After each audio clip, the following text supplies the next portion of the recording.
Fucking hell.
Well, good evening, ladies and gentlemen, distinguished guests. Sorry for our delayed start. My name is Panu Wongshawum, the president of the Foreign Correspondent Club of Thailand. Welcome you all to the club this evening and welcome to all our viewers online. We have a very interesting panel discussion this evening. A follow-up from a recent documentary by Al Jazeera's 101 East program titled Thailand's Fearless Cop aired last month. And for those of you who hasn't, please do find that documentary. It's on YouTube. Watch it. I won't repeat a lot of the details from that excellent piece of journalism this evening, but we are honored to be joined tonight by that fearless cop featured in that documentary, Police Major-Gen Paween Pongsirin. He's joining us from Melbourne via Zoom.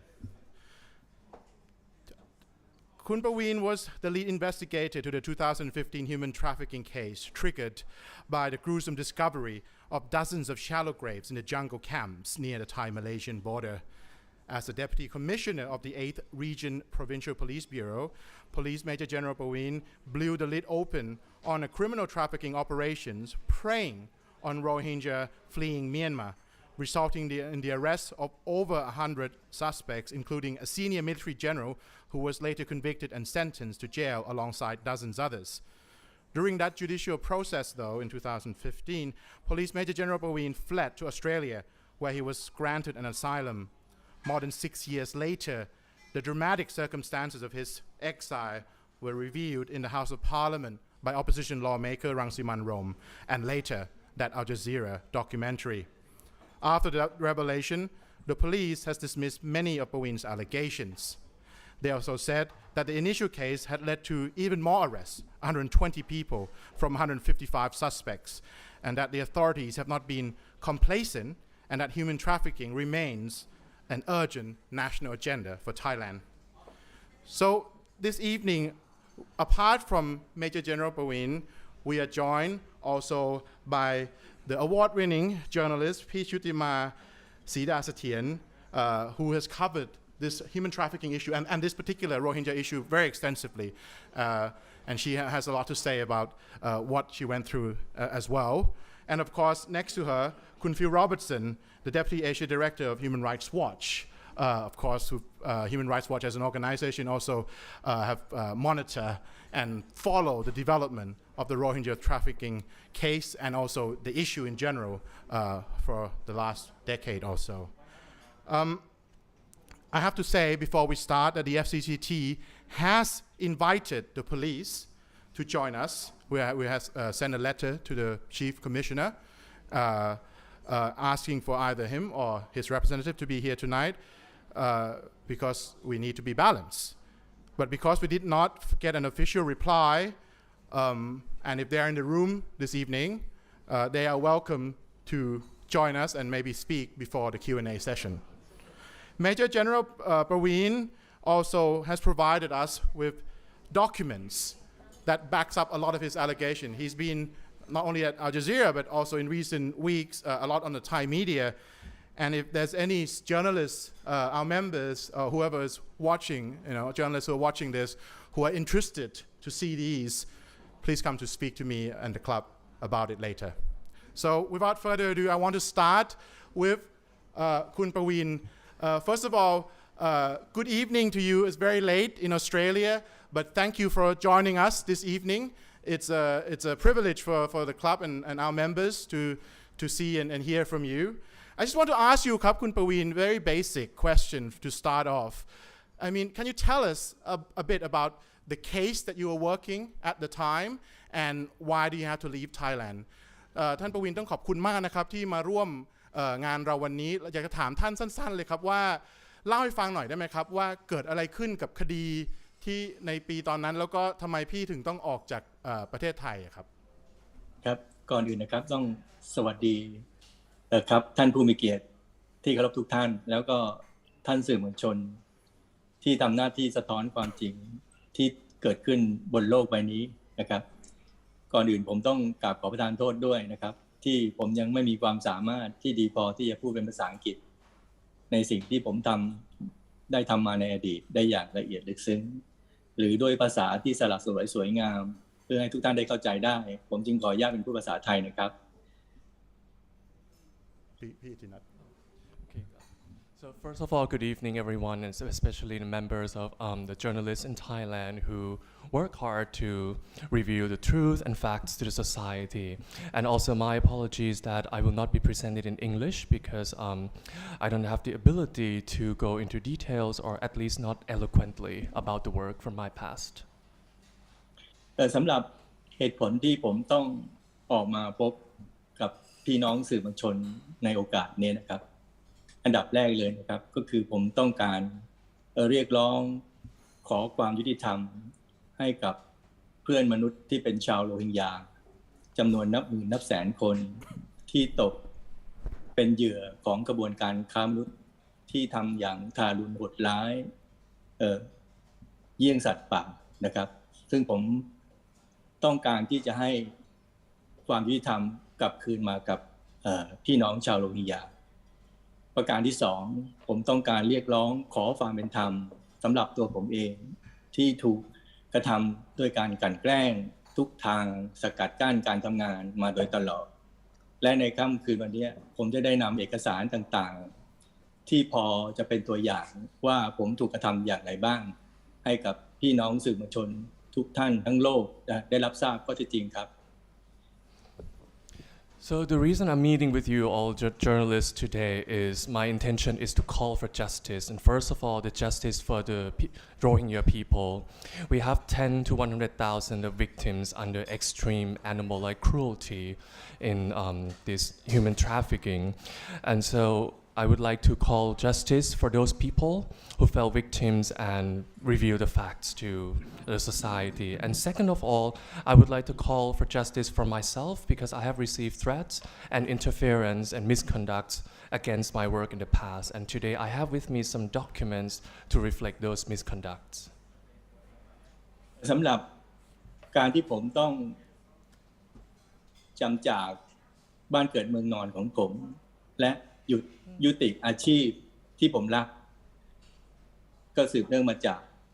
ผมได้เข้าไปทำคดีที่สำคัญคือคดีนี้นะครับถ้าหากทุกท่านได้ติดตามด็อกิเมนทารี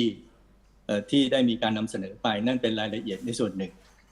และถ้าจะศึกษาให้ละเอียดลึกซึ้งมากกว่านี้ที่ผมได้กล่าวไว้ในบทสัมภาษณ์ให้กับสื่อต่างๆในหลายครั้งแต่ละโอกาสด้วยกันเนี่ยก็จะได้มีความรู้สึกว่าการทำงานนั้นมันลำบากมากนะครับสำหรับคดีค้ามนุษย์โรฮิงญาเนี่ยครับผมได้เริ่มรับรู้นะครับ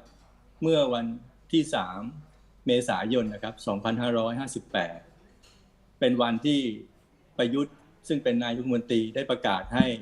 เป็นวาระแห่งชาติในการปราบปรามการค้ามนุษย์วันนั้นน่ะผมได้รับมอบหมายจากพลตำรวจตรีสมชายรองผู้บัญชาการตำรวจภูธรภาค 8ซึ่งรับผิดชอบฝ่ายปราบปรามขอร้องให้ผมไปประชุมแทนซึ่งผมไม่ได้รับผิดชอบทางด้านปราบปรามแต่ผมรับผิดชอบทางด้านการสอบสวน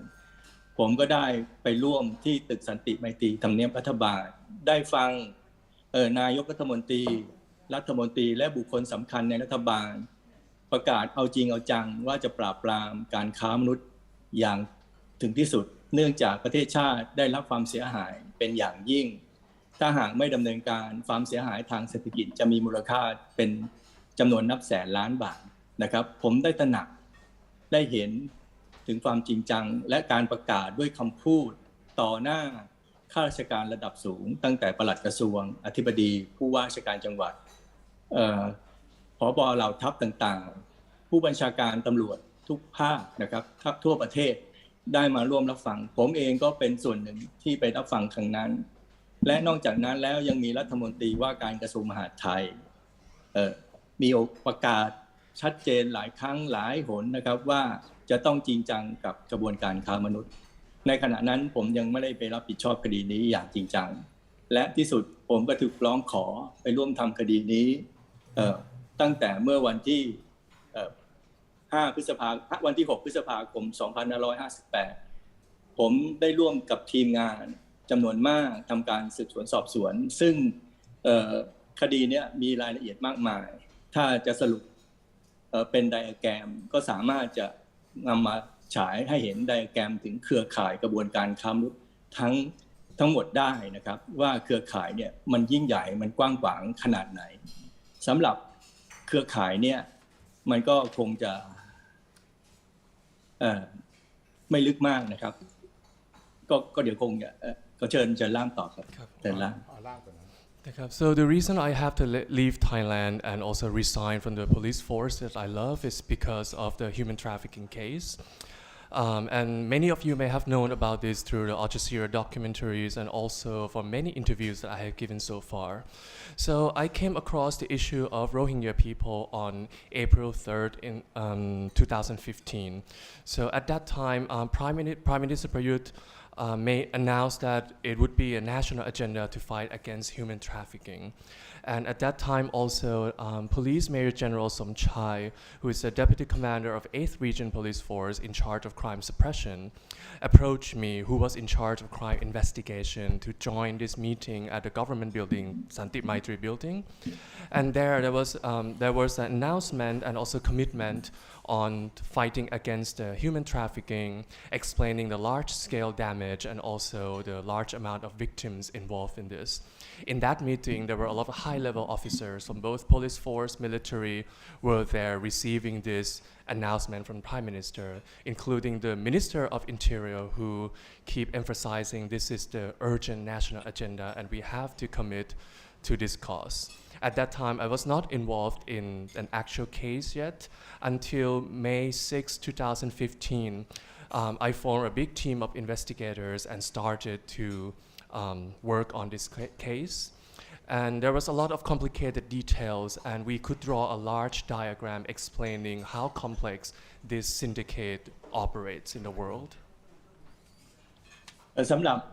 โครงข่ายกระบวนการค้ามนุษย์ที่ปรากฏตามไดอะแกรมเนี่ยนะครับจะเห็นว่าเครือข่ายเนี่ยกว้างใหญ่ไพศาลมากเชื่อมโยงกันในหลายประเทศตั้งแต่ที่บังคลาเทศเมียนมามายังไทยและมาเลเซียนะครับสำหรับชาวโรฮิงญาที่ตกเป็นเหยื่อของกระบวนการค้ามนุษย์มีจำนวนมากไม่ใช่แค่พันคนแต่เป็นหมื่นหรืออาจจะถึงแสนคนนะครับการกระทำต่อชาวโรฮิงญานั้นกระทำด้วยความโหดร้ายทารุณและป่าเถื่อนนะครับซึ่งมีการทั้งทุบตีทำร้ายร่างกายนะครับถูกทรมานถูกเรียกค่าไถ่ถูกข่มขืนแม้กระทั่งถูกนำไปอดอาหารอยู่กันอย่างแร้นแค้นยากลำบากแสนสาหัสนะครับทุกคนได้รับการปฏิบัติเยี่ยงสัตว์นะครับนั่นคือการกระทำของกระบวนการค้ามนุษย์เหล่านี้ผมรู้สึกสลดใจและรู้สึกเสียใจมากที่เหตุการณ์เหล่านี้เกิดขึ้นในประเทศไทยนะครับเมื่อผมรับผิดชอบตรงนี้จึงมีความตั้งใจอย่างเต็มที่ที่จะทำลายกระบวนการค้ามนุษย์เหล่านี้อย่างเต็มที่นะครับขอเชิญทางล่างครับ And so if we looked into this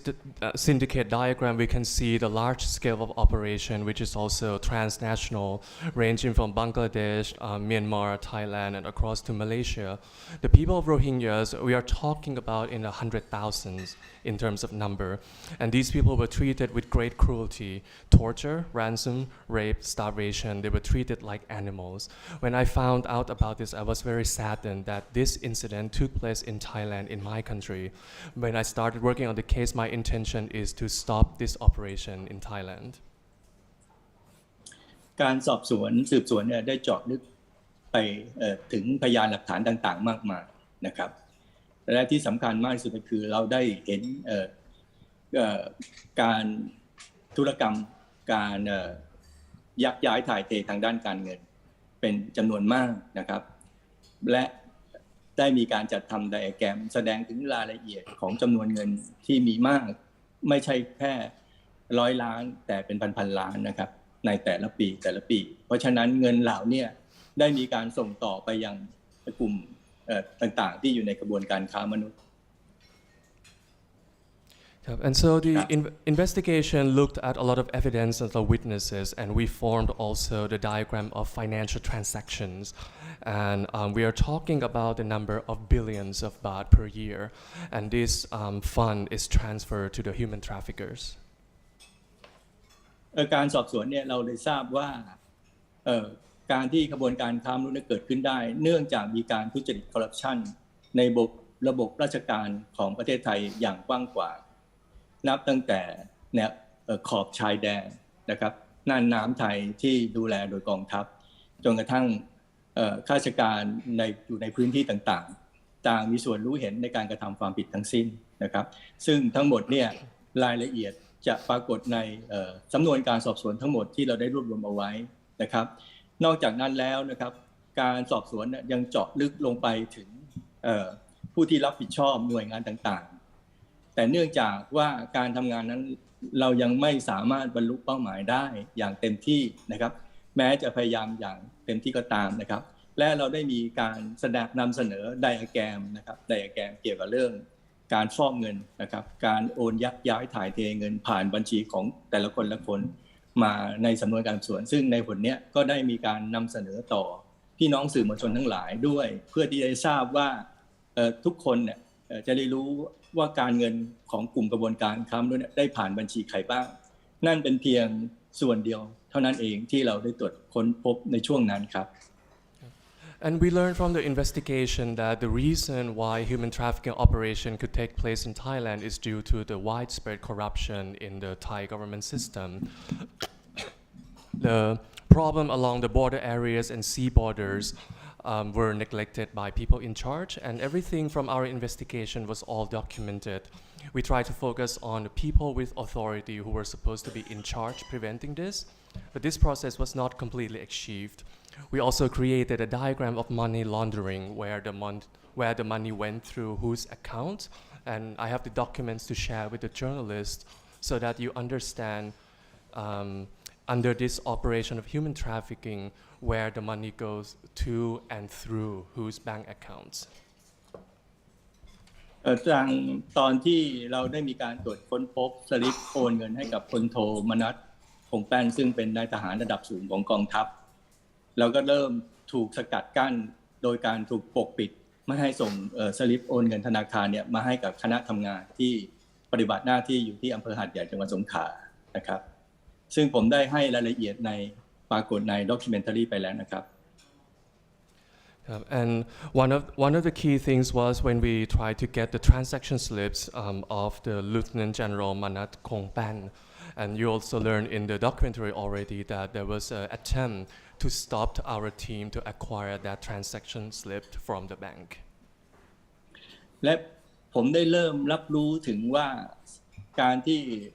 นายกรัฐมนตรีรองนายกรัฐมนตรีและรัฐมนตรีที่ได้ประกาศวาระของการปราบปรามการค้ามนุษย์เนี่ยเป็นวาระแห่งชาตินั้นสิ่งที่เขาพูดนั้นรัฐบาลพูดนั้นกับการปฏิบัตินั้นตรงกันข้ามไม่ได้เป็นความจริงเลยในเมื่อก่อนที่พลโทมนัสคงแป้นเนี่ยจะมามอบตัวนะครับพลเอกประวิตรวงษ์สุวรรณรองนายกรัฐมนตรีเนี่ยได้มอบหมายให้พันตำรวจเอกสุรเชษฐ์หักพานนะครับตำแหน่งในขณะนั้นผมจำได้ว่าน่าจะเป็นรองผู้บังคับการโทรศัพท์มาหาผมนะครับและอ้างว่าพลเอกประวิตรวงษ์สุวรรณเนี่ยขอให้คณะทำงานเนี่ยได้ช่วยพลโทมนัสให้ได้รับประกันตัวซึ่งในขณะนั้นผมได้รับโทรศัพท์ผมตกใจและประหลาดใจมากเพราะว่าพันตำรวจเอกสุรเชษฐ์หักพานเนี่ยผมไม่ได้คุ้นเคยมาก่อนไม่ได้รู้จักเป็นการส่วนตัวนะครับตำแหน่งผมเองก็ไม่ทราบแต่เขาอ้างว่าเขาเป็นนายตำรวจติดตาม พลเอกประวิตรวงษ์สุวรรณพลเอกประวิตรวงษ์สุวรรณได้มอบหมายให้พันตำรวจเอกสุรเชษฐ์หักพานเนี่ยโทรศัพท์มาขอให้ช่วยพลโทมนัสเพื่อให้ได้รับการประกันตัวซึ่งผมได้ชี้แจงเลยว่าการควบคุมตัวผู้ต้องหาตั้งแต่คนแรกจนถึงขณะนั้นน่ะกว่า60กว่าคนนะ64คนไม่มีใครได้รับการประกันตัวเพราะว่าเป็นคดีที่ร้ายแรงนะครับทำทารุณโหดร้ายกับเพื่อนมนุษย์ด้วยกันนะครับและเราไม่สามารถให้คำอธิบายกับพี่น้องประชาชนคนไทยทั้งประเทศหรือกับต่างประเทศได้ว่าทำไมถึงเลือกปฏิบัติเมื่อมีนายทหารระดับสูงมามอบตัวก็จะให้ประกันซึ่งเราทำให้ไม่ได้ผมคิดว่าตรงส่วนนี้จะทำให้พลเอกประวิตรเนี่ยไม่พอใจเป็นอย่างยิ่งแต่การที่พันตำรวจเอกสุรเชษฐ์หักพานโทรมาหาผมโดยอ้างพลเอกประวิตรวงษ์สุวรรณโดยตำแหน่งของรองนายกรัฐมนตรีขณะนั้นคือเป็นผู้รับผิดชอบโดยตรงเกี่ยวกับเรื่องการค้ามนุษย์แต่มาขอให้มีการช่วยเหลือผู้ต้องหานั่นซึ่งเป็นสิ่งที่ทำตรงกันข้ามกับสิ่งที่ตัวเองประกาศเอาไว้ผมประหลาดใจและตกใจมากไม่คิดว่าระดับรองนายกรัฐมนตรีจะทำเช่นนี้การที่รองนายกรัฐมนตรีขอในสิ่งที่ผมให้ไม่ได้ซึ่งเป็นเรื่องที่ใหญ่มากดังนั้นผมจึงไม่สามารถที่จะเก็บเรื่องเหล่านี้ไว้เพียงลำพังผมจึงได้พูดให้ทีมงานทุกคนรับทราบและรายงานเป็นลายลักษณ์อักษรให้กับผู้บังคับบัญชาได้ทราบซึ่งปรากฏตามเอกสารที่ผมมอบให้ผมอาจจะปิดบังหมายเลขหนังสือหรือลายเซ็นต่างๆเนี่ยเพื่อให้พี่น้องสื่อมวลชนเนี่ยได้ไปทำหน้าที่พูดคุยต่อไปนะครับประเด็นที่น่าสนใจก็คือว่านะครับผมไม่รู้จักพันตำรวจเอกสุรเชษฐ์เนี่ยอย่างสนิทชิดเชื้อมาก่อนไม่เคยรู้เลยว่าเขาเป็นใครตำแหน่งขนาดนั้นผมเองก็ไม่ทราบว่าเขาตำแหน่งอะไรคนระดับเนี่ยถ้าไม่อ้างพลเอกประวิตรวงษ์สุวรรณผมคงไม่พูดคุยกับเขาด้วยในเรื่องที่สำคัญผมมีความรับผิดชอบในงานในหน้าที่มีวิจารณญาณและคิดว่าสิ่งใดควรที่จะเปิดเผยและควรไม่เปิดเผยกับคนที่ไม่รู้จักโดยเฉพาะเรื่องนี้เป็นเรื่องสำคัญระดับประเทศดังนั้นถ้าพันตำรวจเอกสุรเชษฐ์หักพานไม่อ้างพลเอกประวิตรผมคงไม่พูดด้วยครับนี่คือหลักฐานที่ชัดเจนอย่างหนึ่งและผมเสียใจมากนะครับแล้วก็ไม่ประหลาดใจที่พลเอกประวิตรกับสุรเชษฐ์หักพานเนี่ยจะปฏิเสธแต่นี่คือหลักฐานที่ชัดเจนที่ผมต้องการให้พี่น้องประชาชนคนไทยทั้งประเทศรวมทั้งทั่วทุกมุมโลกได้เห็นถึงความโกหกและตอแหลของประวิตรและสุรเชษฐ์ว่าเขาโกหกทุกวันและโกหกต่อประชาชนรวมทั้งโกหกต่อตัวเองด้วยครับ And so it became clear for me that among the Prime Minister, Deputy Prime Minister, and all the ministers that were in the initial meeting with me, their announcement for the commitment against human trafficking and their actions were in fact the complete opposite. And when I was working working on Lieutenant General Manat, I received a phone call from Police Colonel Surachet Hakpan, and who claimed that he had a request from General Pawit, who was Deputy Prime Minister at the time. And his request was that I grant bail for the Lieutenant General Manat. And I explained that at that time in the case, we had acquired 64 suspects. And because this is a serious crime, and so we granted no bail for all these 64 suspects. So I could not offer any justification to the public, to the world, to the media, why we would give an exception to an army officer in this case. And so I think this made the Deputy Prime Minister Pawit quite displeased. And I was very surprised and shocked because Deputy Prime Minister was directly in charge on the human trafficking affair. But then his action to request me to grant bail on the suspect on the case was the opposite of his duty. And this became no longer secret because I announced in writing to my team so that they know about this incident, including my superior as well. And interestingly, I didn't know Police Colonel Surachet in person, and so usually I would have not had conversation on the case with him had he not claimed that the request came from Deputy Prime Minister himself. So I'm sad, but I'm not surprised that both of them deny that such action took place. But I have evidence in the documents to present here for the media, journalists, for the society to know of this liar and deception. พี่ประวินครับ may we come back to you in a second half I think you already painted the พี่ก็ได้เล่าถึงเรื่อง pressure ตอนนี้แล้วเดี๋ยวขอให้ท่านอื่นได้พูดถึง context ถึงบริบทของเนี่ยแล้วเดี๋ยวกลับมานะครับ we'll come back to you ครับคุณประวิน you already mentioned sort of the context of the pressure that you receive as an investigator so I want to go to พี่อ้อยชุติมา now just I want to kind of get people who may not be too familiar with the 2015 Rohingya crisis that that befell not only Thailand but also the region. Pichutima, of course, is an award-winning journalist. She covered this issue extensively. So please, can you just tell us briefly about sort of, what did you encounter and what are some of the challenges covering this story? Thank you very much. Oops. No. Okay. My link to Rohingya and human trafficking in Thailand began in 2008 when Phuket One, a small online news outfit, asked to go with the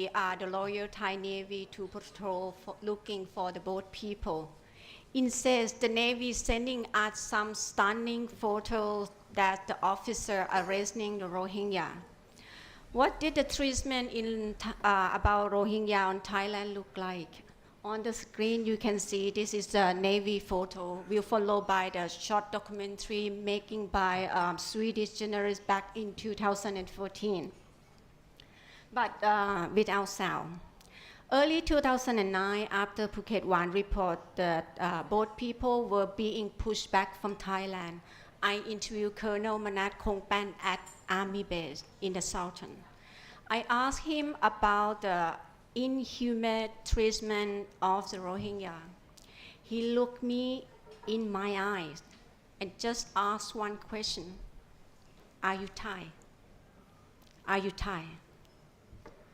What he actually meant was, are you a good Thai? In his opinion, good Thais do not question the action of their military or other authorities. In October 2010, the mayor of Patong called a public meeting. About 500 people turned up. And the mayor told the gathering that Patong nightclub, bar, and retail outlets were prepared to continue to make payments to 14 government organizations and branches. But he was outraged because their more organizations were now seeking a share. The president of the local entertainment association said that if the payment were not made to the government people or the different organization more, right? So people who pay for this cost is the tourists, even more expensive. About 2 years ago, I learned that a couple of villages near my home, north of Bangkok, has committed suicide. Other farmers told me finding themselves having repay large loan. The problem was, in most cases, they has never seen that loan money. What has since emerged with research in a large-scale deception possibly involve hundreds of millions of baht, at least as many as 50 villages. It's a story that needs to be told. There are all examples of systemic corruption in Thailand. The key evidence consists of large amount of money paid into personal bank account. We first met Kun Paween in 2014 when he ran a remarkable undercover investigation that led to arrest of skull of a taxi driver on Phuket. Phuket local officials were also arrested, including 2 mayors, Patong mayor and the Agaron mayor. Seems he is an honest cop.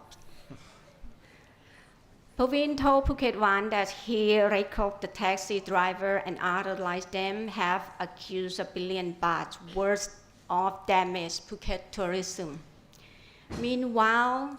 drugs smugglers move into human trafficking along the Andaman coast because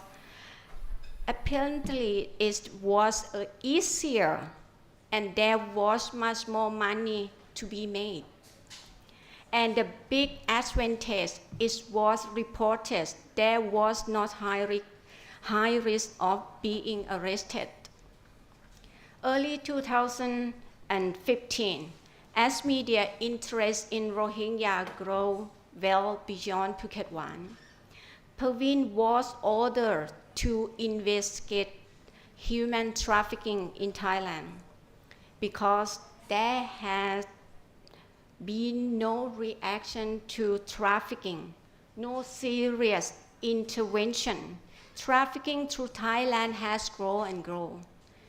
Young boys and men will even be kidnapped off the streets of Bangladesh and face this horrific industry. Paween brought that to an end. Thank you for that, been working hard. But there were others who reacted on the right way once they learned about what's happening. There is the local authority and his team in Phang Nga who set up community checkpoint on the trafficker main route south and explore secret camp in Phang Nga and in Ranong. There is Phang Nga family shelter where staff protected Rohingya women and children, helped them interact locally, and did their best to keep traffickers away. And there is the Southern immigration ship who sent a Rohingya across the border to Malaysia, bring a couple of the witness, giving the evidence against the traffickers. That Rohingya activist, Abu Kalam, risked his life so many times to explore trafficking. I am pleased to say that Kalam left to Sweden, where he is now a citizen with a very different life. When faced with the choice between joining or ignoring bad thing or doing the right thing, these people should to do the right thing. This is only one answer. The question, are you Thai? This answer, yes. Yes, I am. I am Thai. And I will choose to fight against justice and abuse of power, so corruption. Trafficking of Rohingya, especially women and children, continue through Thailand, or through on the smaller scale in this day. Injustice, abuse of power, corruption, or systemic corruption, that is always a problem. Thank you. You want to show the film? Or? Yeah, please, can you share it? Oh, okay. Is it like just a clip, a short just clip? a clip, yeah, just a clip. But there's no sound. No sound is okay. Also sound or no sound is okay. I think we can run the clip. Why couldn't Phil? Why don't I mean because for those of you who has been away, this was a major crisis, right? Yeah, this is on the Surin Island. While the tourists enjoy their life, and then they don't know who they are, and then they are laying on the beaches with the military on the guns thing. I think Kun Phil can start telling his sort of the regional perspective of this crisis while I was watching this footage. I think. Yeah. Well, first of all, let me thank Panu and the FCCT for inviting me today. I'm Phil Robertson. I'm the Deputy Asia Director of Human Rights Watch. And actually today I'm here to provide the big picture of the Rohingya situation now and historically, both in Rakhine State and also connected to the smuggling and trafficking of the Rohingya. And also to discuss a bit how the smuggling and later trafficking of Rohingya to Thailand and on to Malaysia developed, and explain how the process adapted and changed over the years, often in response to changes in Thai government policy. And in the course of that discussion, I'm sure I'll cover a couple points that actually, or reflect some of the points that Oi has made, my good friend here, who I haven't seen for how long, I don't know. Since well before the pandemic. Yeah. Anyways. We worked very closely with Phuket Wan when Phuket Wan was playing the role of almost the tradition. What I was comparing them to is the traditional island watcher in the World War II, where you had certain Aussies posted on Pacific Islands watching for the Japanese planes coming overhead or the boats going by. And they were doing that in Phuket, basically monitoring the incoming Rohingya, and did a marvelous job. And I hope this discussion actually leads to some action on the cases of dozens and more likely hundreds of Rohingya who are still being held in immigration detention centers in Thailand. The Thai government has quite literally thrown away the key to the dungeon with these people, including some of the Rohingya who actually landed all the way back in 2015 in Thailand during the boat people crisis, after the smuggling routes to the Thai-Malaysia border had been shut down. And since Myanmar doesn't recognize the Rohingya as citizens, they are stuck in indefinite detention in extremely cramped, horribly unsanitary conditions in immigration detention centers, in what is a horrible injustice to them committed by the Thai state. These people should be let go, and they should be allowed to continue on with their lives in Malaysia or wherever they choose to go. Now, let me state at the outset that it's important to understand that Rohingya escaping from Bangladesh, and in some cases later directly from Rakhine State on boats to get to other countries, was not a new phenomenon in 2015 when General Paween was undertaking his investigation. Actually, this all started back as far back as 1991 and 1992, when military attacks on the Rohingya in northern Rakhine State sent over 250,000 Rohingya fleeing for their lives in Bangladesh. You know, people are familiar with the more recent attacks against the Rohingya, but this is one in a number of waves. And the vast majority of those Rohingya who were displaced in 1991, 1992 went back to Myanmar by 1994. There was a residual population of perhaps 30 to 40,000 who remained in camps in Bangladesh, in Cox's Bazar. And as the years went by and the conditions for those refugees did not improve, an increasingly large number started to depart by boats, which were invariably the sort of rickety boats that could only make the Andaman Sea crossing during the months when the sea was calm, the so-called sailing season between October and March, which coincides with the tourist season on Thailand's Andaman coast. And as you see, you know, the tourists were right there as the Thai authorities were apprehending the Rohingya. And during those actual years, the actual number of boats coming was relatively small, and when they arrived on the coast, Thai officials would chase them down and arrest them if they could. And then they were treated as basically as other Burmese migrants who had illegally entered the kingdom. They were processed at the local IDC, Immigration Detention Center, or sent to Suan Plu Immigration Detention Center. And then they were set up to Mae Sot to be deported back to Myanmar. And at that point, bribes were paid. Colloquially, what is known as a soft deportation took place, where the Rohingya would be let go near the border, and then they would be picked up by brokers who they'd contacted in advance, and then be transported down to Malaysia and pay for the trip to do it, of course. And that was the standard operating procedure for years, until sometime around 2007, 2008, when you had increased Burmese government concerns about the Rohingya, and that also coincided with a totally unfounded theory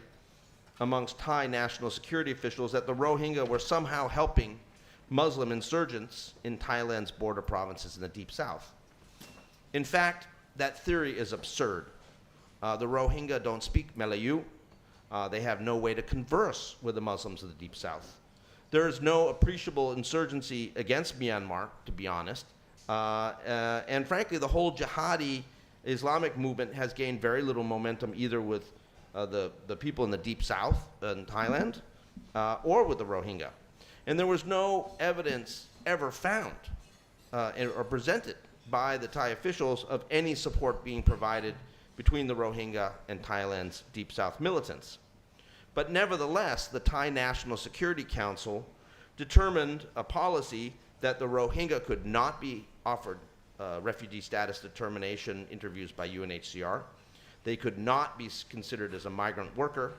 by the Department of Employment of the Thai Ministry of Labor, and they would not be allowed to stay in Thailand. And so, despite any links between the Rohingya and the Deep South insurgents, Thai officials actually began a policy of pushing off Rohingya boats. This was the push-off phase of Thai policy, and the Thai government actually denied it all, despite the fact that the Thai Navy was disabling boat engines and towing Rohingya boats out to sea for hours, sometimes even for a day, before cutting the ropes and letting them drift off into nowhere. And this happened innumerable times. Some boats ended up in Aceh, others ended up in India's Andaman and Nicobar Islands, and many boats, we believe, were never found at all. The boats that did find land were often filled with starving, emaciated Rohingya, full of stories of people dying of hunger or thirst, and reporting that the Thais had pushed them off. And Oi and Phuket Wan helped break these stories in 2008 of Rohingya detained on land, who they were detained here, they were seen here, and then they disappeared into thin air. Where did they go? Well, what happened is they were being put back on their boats and being towed out to sea. The Thai officials were denying any knowledge of this, despite the fact that there was photo evidence that Phuket Wan and others had of them being held in custody. The situation got so bad that I remember talking to the refugee unit at the US Embassy here in Bangkok,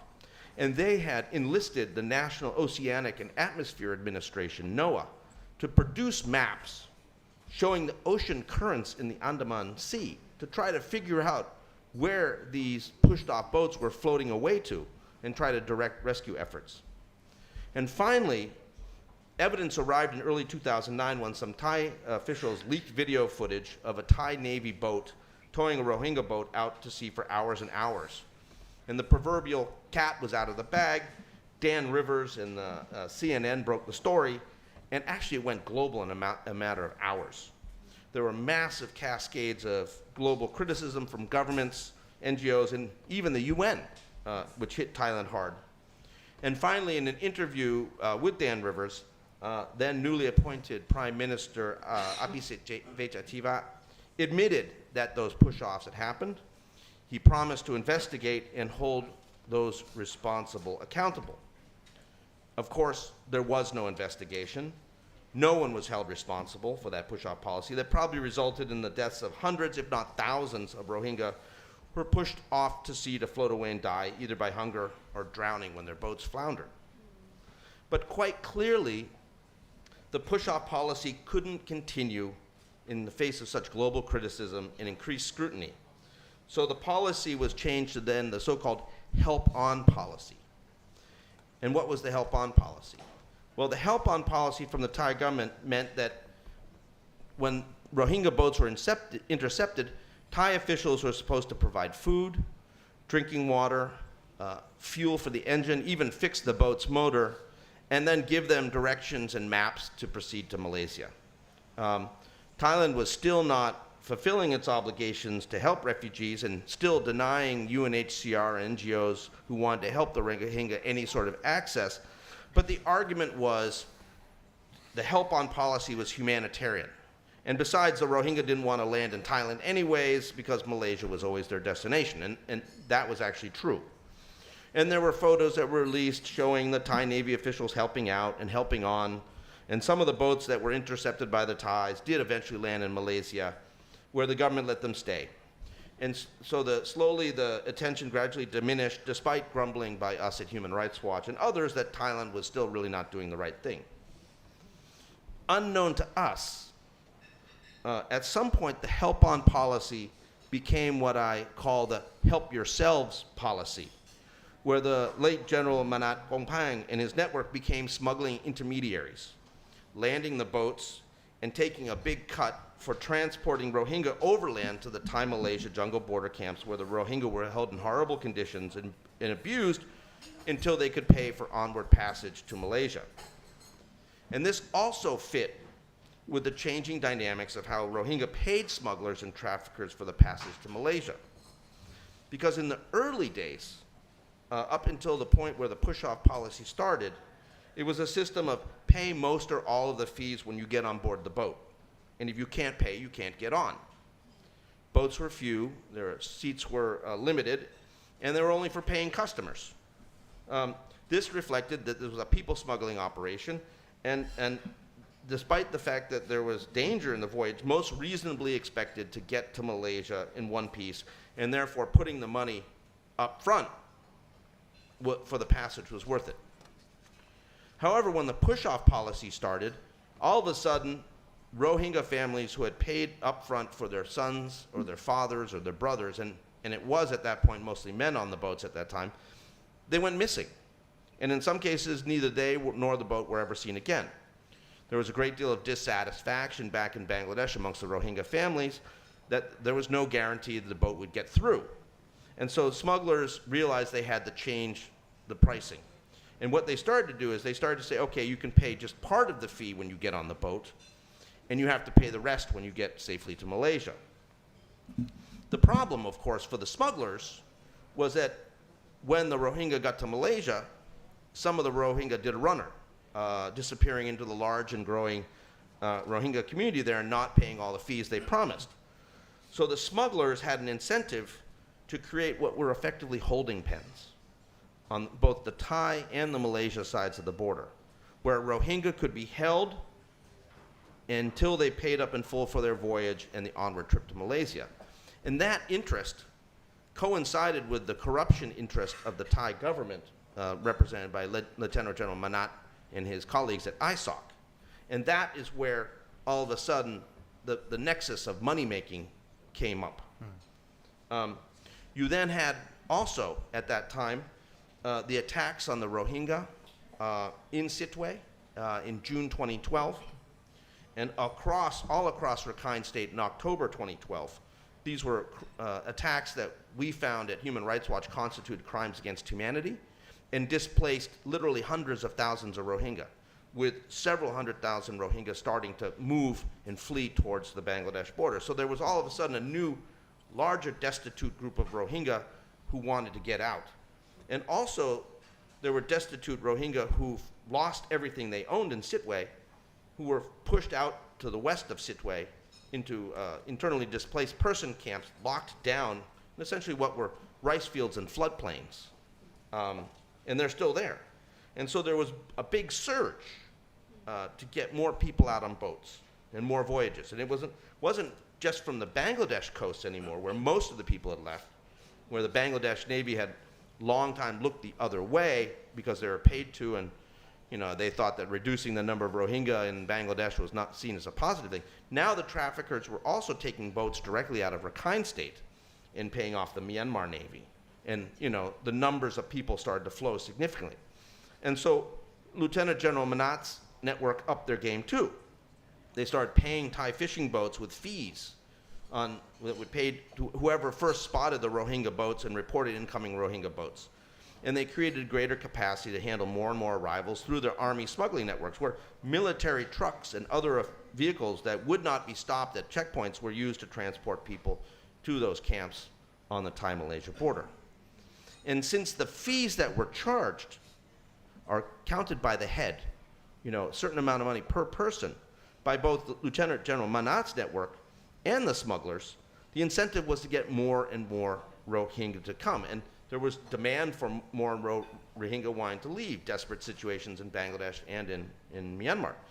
So towards the end, actually, as we got towards 2015, we were documenting cases of Rohingya girls being kidnapped outside their settlements west of Sittwe by Rakhine youth and being sold to the boats for $100 a head. These women and girls, they didn't want to go. In fact, the families were panicked trying to get them back. But once you're on the boat, the family had no choice to pay, because eventually they would end up in this camp being abused, being tortured, being raped if they couldn't pay the onward fees. Finally, the whole thing came apart when a Rohingya in Thailand, who had paid for his relative to be released from the border camps, complained to the local police when the actual money was paid and the release didn't happen. There was an arrest at a roadblock, of a van moving Rohingya. The Rohingya people informed what was happening, and the whole scheme unraveled because police from an area completely outside of that border area arrived to investigate. And the way networks of informers work is like you know, the local police will tell you if, you know, somebody's coming to raid you if they know about it, but no one knew about it. And all of a sudden, the police roll up with TV cameras onto these camps, so they get last minute notice that someone is coming, they all run away, and then they get up in the camps, they find dead and dying Rohingya in the camps. And with the local media there, all of a sudden, the government's hand was forced, and they had to investigate and start to shut those down. That then precipitated the boat crisis, because what happened was the door was shut.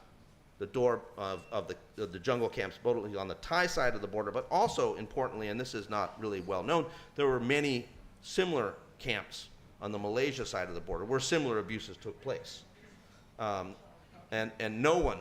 from Malaysia was really held responsible for that. But importantly, because the door was shut, there were a number of boats that were at sea. And these were the boats, like the green boat that everybody talks about, where all of a sudden these people were going to Thailand to be moved in a network that had just dissolved overnight. So when we look at what happened, it was General Paween's investigation that really stopped this growing trade in human misery. And it is a situation where we are now back to the initial forms of the trafficking, which is, again, small number of boats, people have to pay at the beginning, and there's now still people trying, instead of trying to come to Thailand, where they won't come, they try to go straight from Bangladesh all the way to Malaysia, all the way to Indonesia. And so the whole system has come full circle after all this tragedy. So, Thank you, Kun Phil. Thank you for putting all this into perspective for us, especially for those that hasn't been following this issue closely. But even for those that haven't, I'm sure they have seen those pictures of those boats, and sort of that image from 2015 it was a remarkable story, and I was a journalist covering it too. It was very tragic and everything. I want to go back to Kun Paween now, back in Melbourne. I'm sorry, but I think our two colleagues here have helped paint a better picture for our audience. คนพูดทั้งสองคนก็ช่วยให้คนดูเข้าใจมากขึ้นนะครับในถึงปัญหาโรฮิงญาที่เกิดขึ้นในปีนั้นแต่นี้ผมอาจจะถามท่านปวีณไปสเต็ปต่อไปเลยแล้วกันเกี่ยวกับคือโอเคเมื่อกี้ท่านจบไปตอนที่เริ่มมี pressure แล้วฮะมีความกดดันมาจากเจ้าหน้าที่จากคนอื่น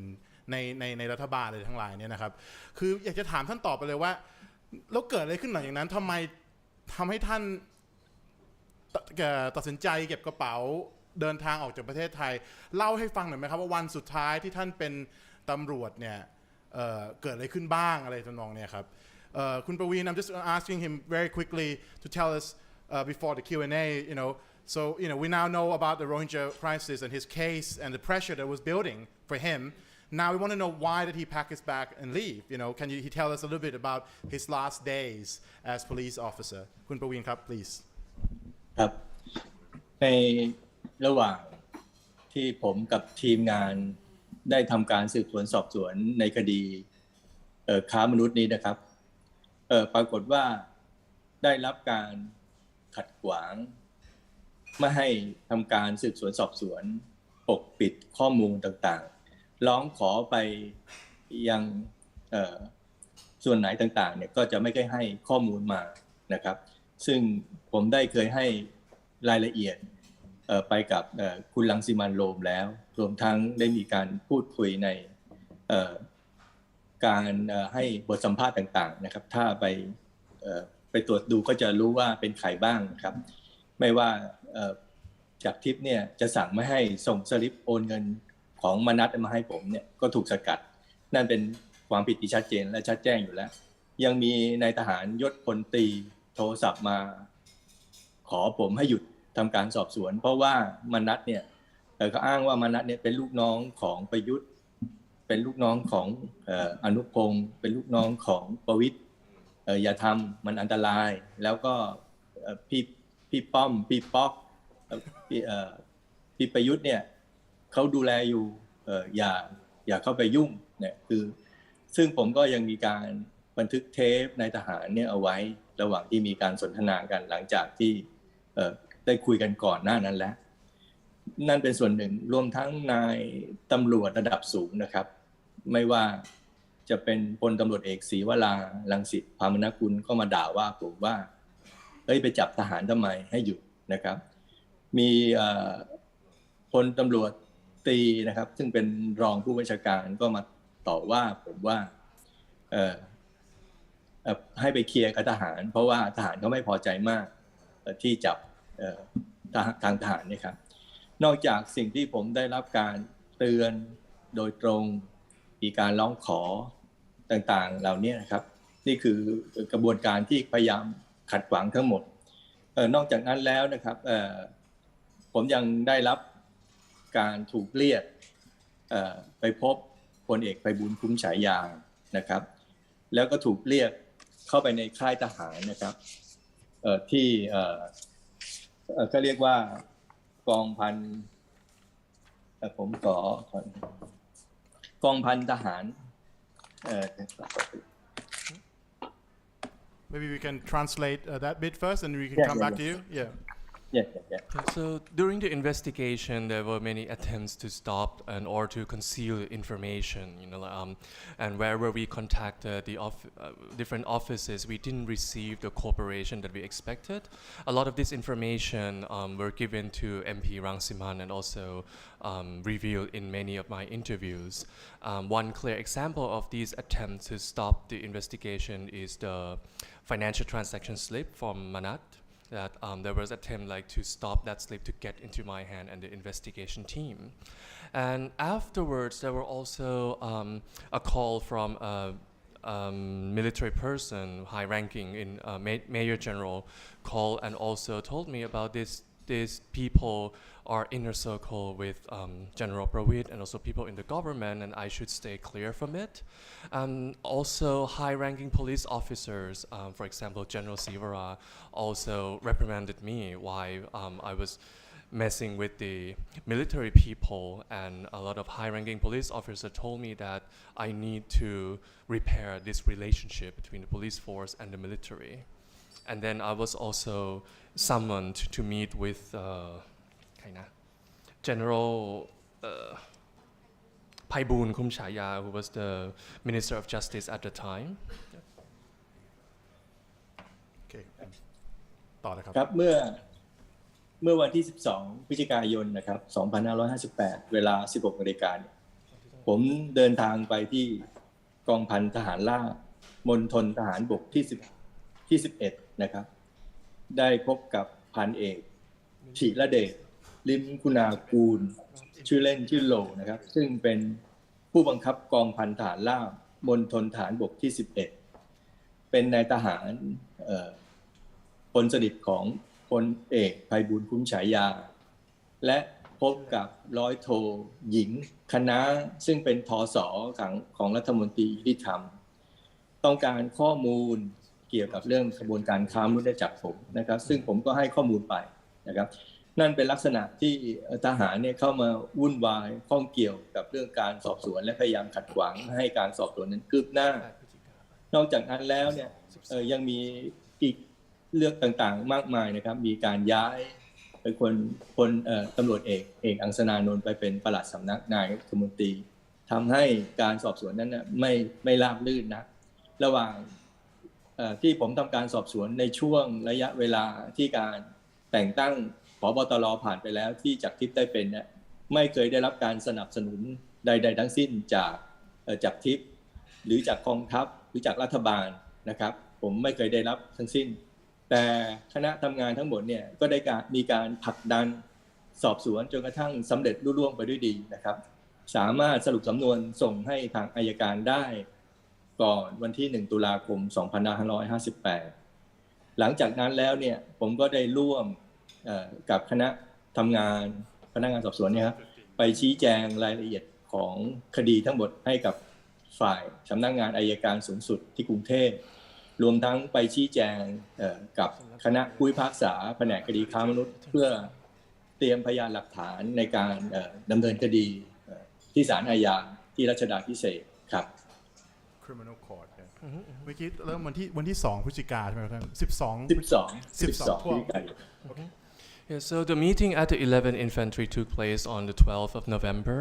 and there were officers who were closely associated with General Paipoon Kumchaya who tried to ask me about the information of the case that I was working on, and this is another example of the interference that happened. There were also the order to transfer high-level officers around, and also during that time it was the appointment of the new Commissioner General of the police force, and I never received any support from General Jaktip or other high-ranking officers. But on the other hand, I had a lot of good collaboration with my own team of investigators, and we could gather all the evidence and then presented the investigation on 1st of October 2015 to the Office of Attorney General and also the Criminal Court in Bangkok. ต่อเลยครับ วันที่ผมได้ไปพบพลเอกไพบูลย์คุ้มฉายาเนี่ยเบื้องต้นผมได้รับโทรศัพท์จากพันตำรวจโทกรวัฒน์ปานประภากรซึ่งเป็นผู้บัญชาการสำนักคดีเทคโนโลยีและสารสนเทศและต่อมาได้เป็นอธิบดีกรมสอบสวนคดีพิเศษซึ่งเป็นรุ่นน้องผมรู้จักชื่อดีชื่อดำนะครับได้โทรศัพท์มาว่า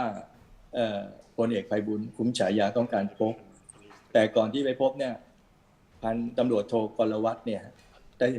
ขอร้องให้ผมไปพบพันตำรวจเอกไพศิษฐ์วงเมืองอธิบดีกรมสอบสวนคดีพิเศษในขณะนั้นและผมก็ไปพบที่ทำงานนอกจากนั้นเรายังพบเจอกับพันตำรวจเอกอัครพลบุญโยปัสดำซึ่งเป็นผู้อำนวยการศูนย์ต่อต้านการค้ามนุษย์รวมอยู่ด้วยเมื่อได้พบเรียบร้อยแล้วจึงได้นำพาผมไปพบกับพลเอกไพบูลย์คุ้มฉายารัฐมนตรีว่าการกระทรวงยุติธรรมในขณะนั้นซึ่งเมื่อผมเข้าไปพบโดยเข้าไปพบได้เพียงลำพังคนเดียวเท่านั้นเองก็ไปเจอพลเอกไพบูลย์คุ้มฉายาซึ่งแต่งชุดสวรีกับคณะทำงานที่อยู่ในห้องของพลเอกไพบูลย์ซึ่งผมถูกด่าว่าด้วยถ้อยคำที่หยาบคายมากมายและไม่ให้จับทหารนะครับหลังจากนั้นเนี่ยผมก็ได้รับโทรศัพท์นะครับจากพลตำรวจโท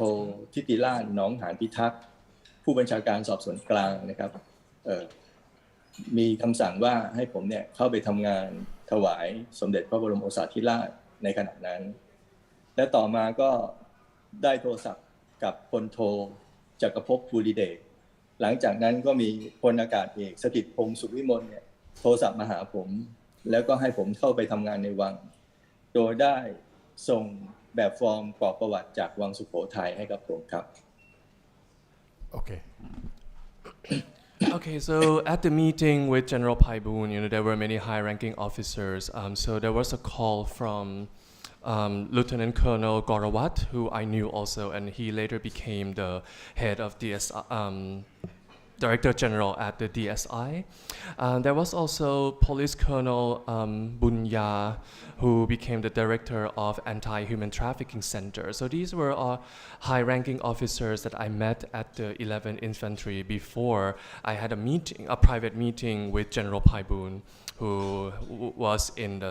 a safari outfit and with her working group. And in that meeting, so he was very unhappy and he used very bad language, complaining that I was arresting people in the military. And then later on, there was an assignment. I was assigned to work for At the Sukhothai Palace for the Crown Prince at the time. Yes, at the Sukhothai Palace for the Crown Prince at the time, and there I met with General Jakarpop Puridet and also the high-ranking officers from the Air Force. ครับหลังจากนั้นเนี่ยผมก็ได้เดินทางเข้าไปในพระที่นั่งอัมพรสถานพระราชวังดุสิตไปพบ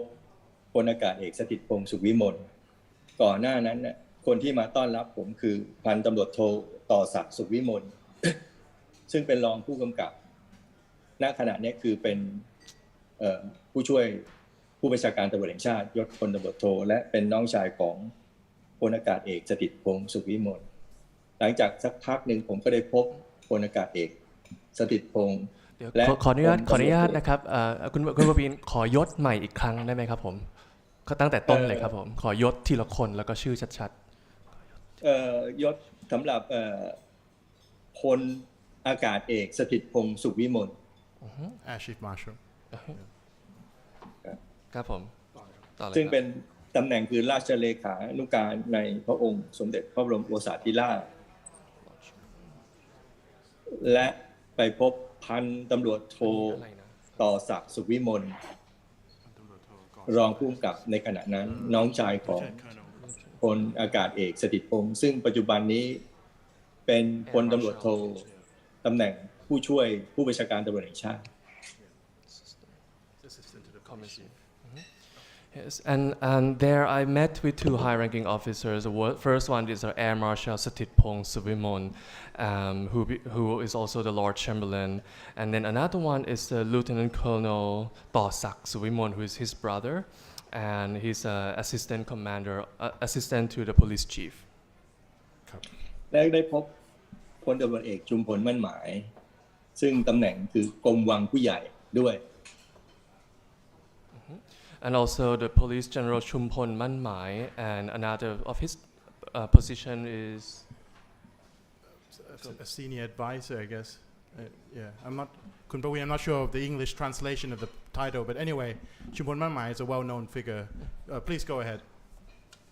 ครับ ต่อเลยครับ ซึ่งระหว่างที่คุยกับพลอากาศเอกสถิตพงษ์นั้นเนี่ยได้แจ้งให้ผมทราบว่าต้องการให้ผมเข้าไปทำงานในวังแต่ การไปทำงานในวังเนี่ยผมต้องไปฝึกปรับพื้นฐานเป็นเวลา1 เดือนซึ่งผมประหลาดใจมากว่าทำไมต้องไปฝึกด้วยเพราะว่าผมไม่ไปต้องการจะไปรบกับใครหรือไปทำงานโดยใช้กำลังอะไรนะครับเพราะผมก็อายุมากแล้วแต่พลอากาศเอกสถิตพงษ์บอกว่าให้ไปฝึกตามสภาพนะครับแล้วก็ยื่นเงินขณะเดียวกันเนี่ยผมก็ขอต่อรองว่าผมจะไปทำงานคดีค้ามนุษย์ได้หรือไม่ก็พลอากาศเอกสถิตพงษ์ก็บอกว่างานมีทางเลือก2 ทางคือ1ทำงานในวังหรือไปทำงานคดีค้ามนุษย์ต่อขณะนั้นเนี่ยพลตำรวจเอกชุมพลมั่นหมายก็บอกตัวเลือกที่3มาว่าหรือลาออกไปแล้วอยู่เงียบๆนะครับซึ่งทั้ง3ข้อนี้เนี่ยบอกว่าพรุ่งนี้ให้มาให้คำตอบครับ And so the conversation with Air Marshal Satithpong is he said I should serve in the palace, but in order to serve in the palace, I had to take this 1-month foundational training. And I was very surprised by this condition because I don't think that belonged to my duty, and also I was old, so I don't know why I need a foundational training for that. And so I asked him if there were any other options. So he said that the first option is to work in the palace with that 1-month training. Second option is to continue working on human trafficking cases. And then the General Chumpon Manmai said there is also a third option, you can resign from the police force. And among all these 3 options, they said that I should give them the answer on the next day. สำหรับก่อนหน้านั้นเนี่ยที่ผมจะเข้ามาในพระราชวังดุสิตนะครับพลเอกประวิตรในฐานะที่เป็นประธานคณะกรรมการข้าราชการตำรวจได้ร่วมกับคณะกรรมการที่มีจักรทิพย์ได้สั่งย้ายผมจากรองผู้บัญชาการตำรวจภูธรภาค 8ไปเป็นรองผู้บัญชาการ3 จังหวัดชายแดนภาคใต้ครับศูนย์ปฏิบัติการตำรวจชายแดนภาคใต้ซึ่งพอคำสั่งนี้ออกมาเนี่ยผมตกใจมากว่าเขาไม่พอใจผมอย่างรุนแรงไม่ว่ากรณีที่ผมไม่ทำตามคำสั่งที่ว่าให้หยุดจับทหารหรือไม่ปฏิบัติการตรงที่ให้พลโทมนัสได้ประกันตัวซึ่งคงจะสร้างความไม่พอใจทั้งประวิตรและจักรทิพย์จึงได้กลั่นแกล้งผมส่งผมไป3 จังหวัดซึ่งเป็นพื้นที่ที่มีการขายมีเครือข่ายค้ามนุษย์จำนวนมาก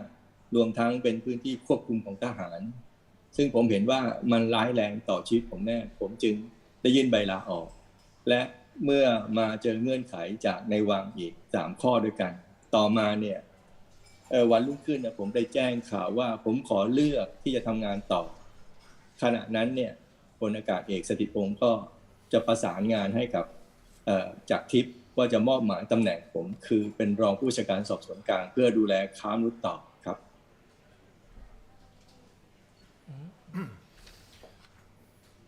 And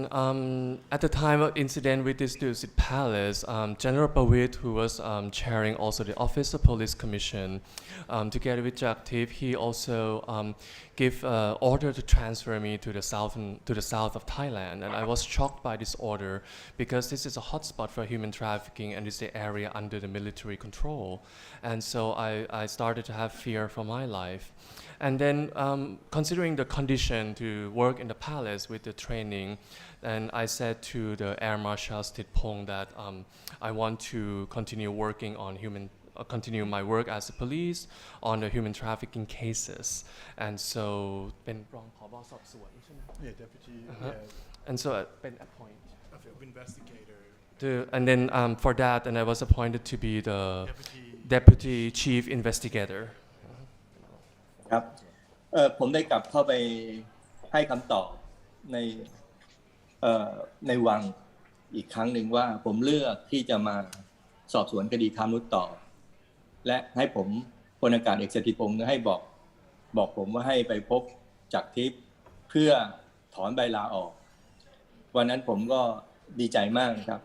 ที่จะได้กลับมาทำงานอีกครั้งหนึ่งและพลตำรวจเอกจักรทิพย์เนี่ยก็รับปากว่าจะให้ผมเนี่ยไปดำรงตำแหน่งไปช่วยราชการในตำแหน่งรองผู้บัญชาการสอบสวนกลางและทำเรื่องคดีค้ามนุษย์ต่อแต่คืนนั้นเนี่ยพอกลับมาที่พักพลตำรวจโทลุ่งโรจน์แสงค้ามซึ่งเป็นผู้ช่วยผู้บัญชาการตำรวจแห่งชาติก็โทรศัพท์มาหาผมว่าพรุ่งนี้ให้ไปพบจักรทิพย์ด้วยมีเรื่องสำคัญผมก็บอกว่าวันนี้เพิ่งจะไปเจอกันแล้วมีเรื่องอะไรเหรอเขาบอกให้ไปถามเจ้านายเองวันรุ่งขึ้นผมก็ไปทำหน้าที่ที่ศาลอาญาเพราะว่ามีการตรวจบัญชีพยานหลักฐานต่างๆที่แผนกคดีค้ามนุษย์เมื่อเสร็จแล้วเนี่ยผมจึงเดินทางไปที่สำนักงานตำรวจแห่งชาติและ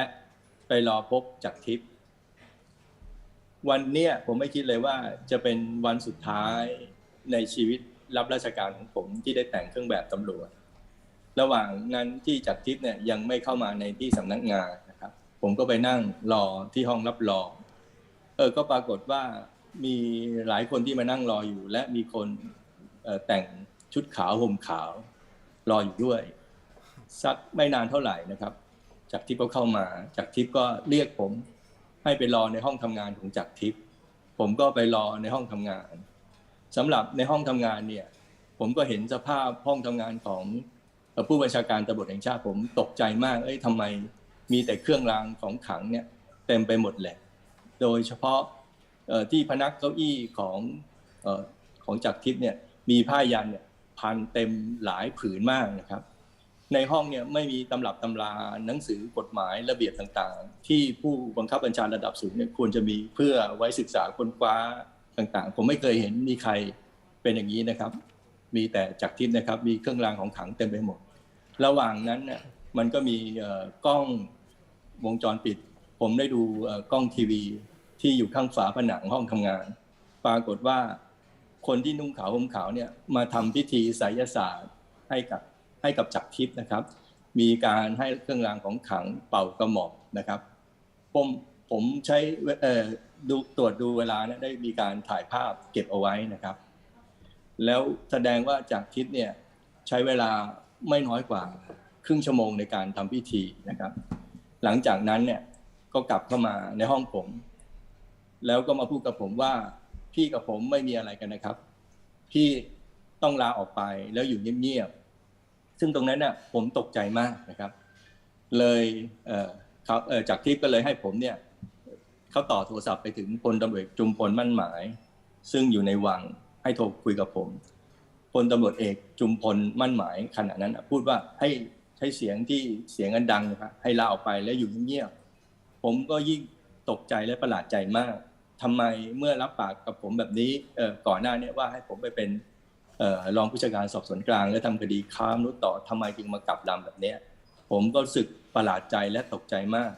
ขณะเดียวกันผมก็โทรศัพท์กลับไปหาพลอากาศเอกสถิตพงษ์สุขวิมลและพลโทจักรภพภูริเดชทุกคนไม่มีใครรับโทรศัพท์ผมจึงได้ส่งข้อความไปนะครับสำหรับสิ่งต่างๆที่มันเกิดขึ้นมาเนี่ยทำให้ผมเนี่ยตัดสินใจว่าชีวิตผมเนี่ย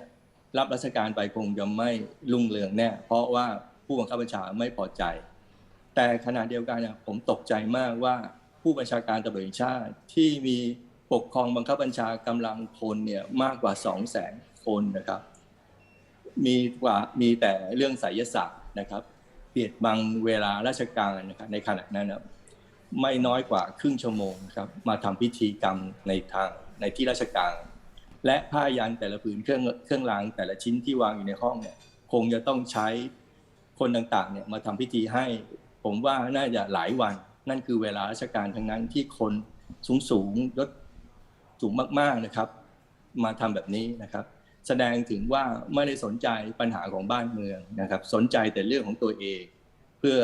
ต้องการที่จะให้ตัวเองเนี่ยมีความปลอดภัยแต่ไม่สนใจเพื่อนร่วมโลกหรือเพื่อนมนุษย์ด้วยกันที่ตกทุกข์ระกำแสนสาหัสหรือถึงกับเสียชีวิตไม่สนใจแก้ปัญหาตรงส่วนนี้บางทีอาจจะได้ประโยชน์จากตรงส่วนนี้นั่นคือสิ่งที่ผมได้รับนะครับ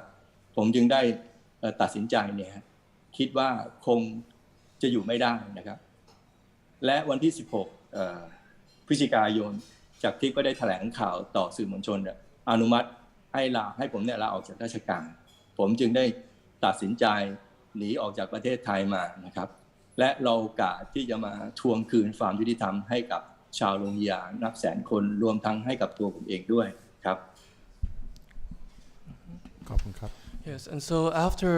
it was promised about the position to be the chief investigator, Air Marshal Stit Pong told me to talk to General Jaktip, and we agree. I was very happy with this agreement. But then that night, the assistant to police chief called me and told me that the next day I should go in and meet with General Jaktip again. I asked why,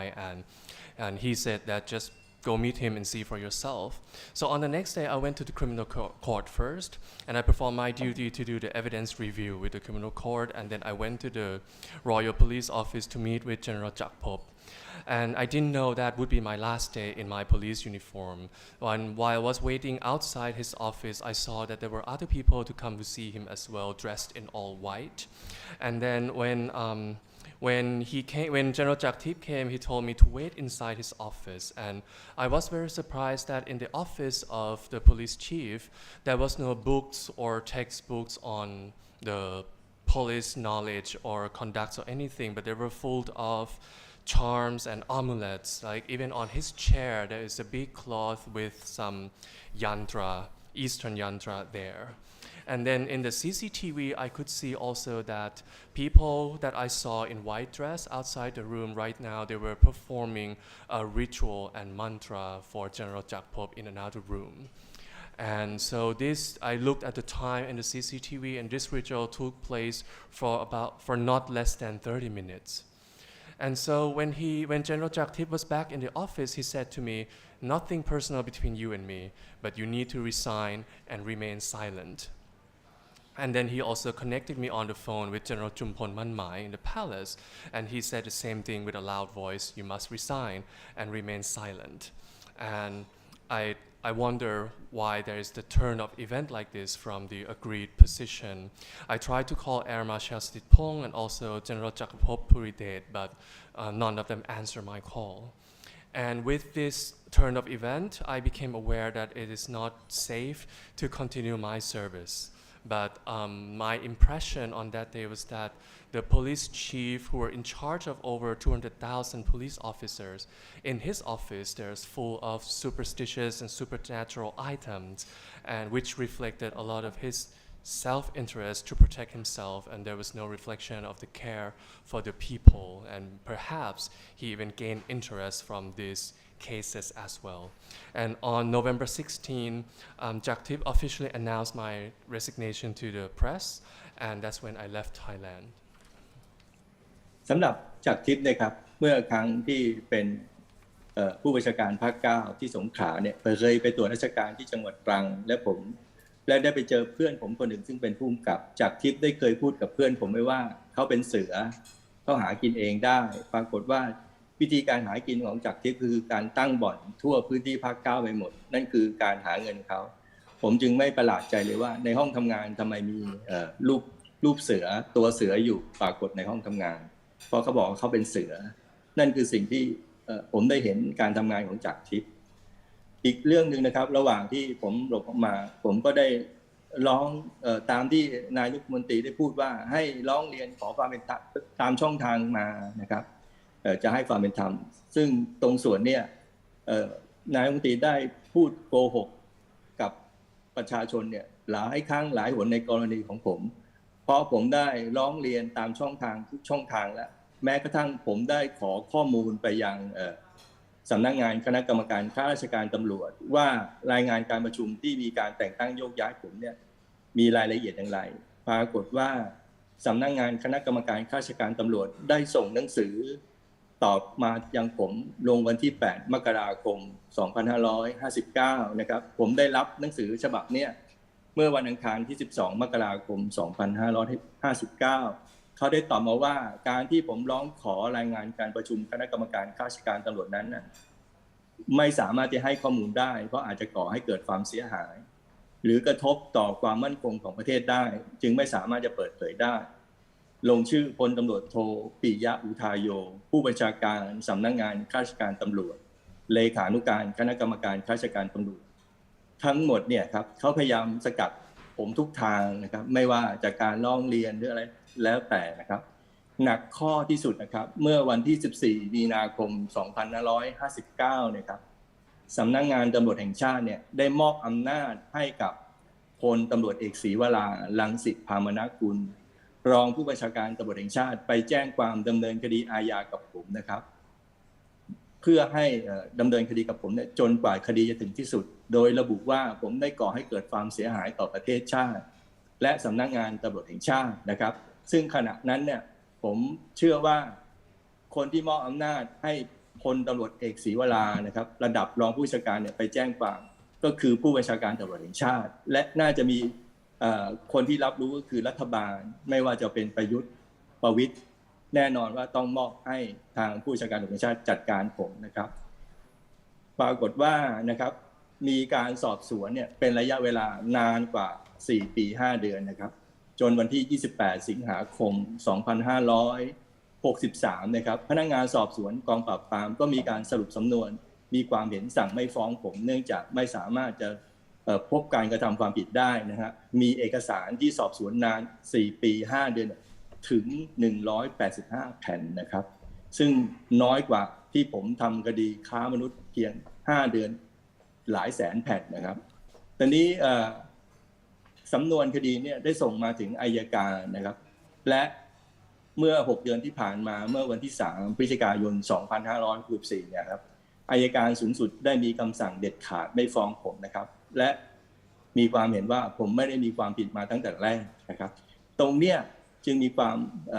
เห็นของผมว่าทำไมคน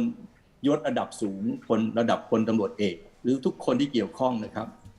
ไปแจ้งความผมแล้วการสอบสวนนั้นไม่ปรากฏความผิด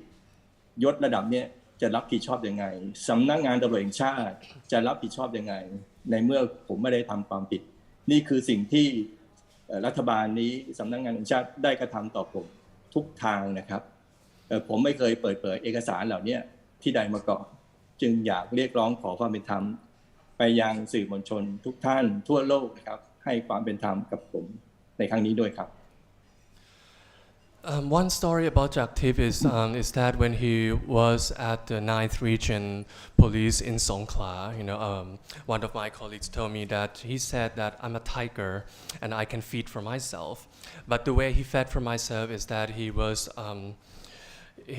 opening like gambling dens. the gambling dens all over Songkhla. And so I'm not surprised that in his office I saw the statue of tiger, because that's how he saw himself. Another topic is when the Prime Minister said that I should file an official complaint and use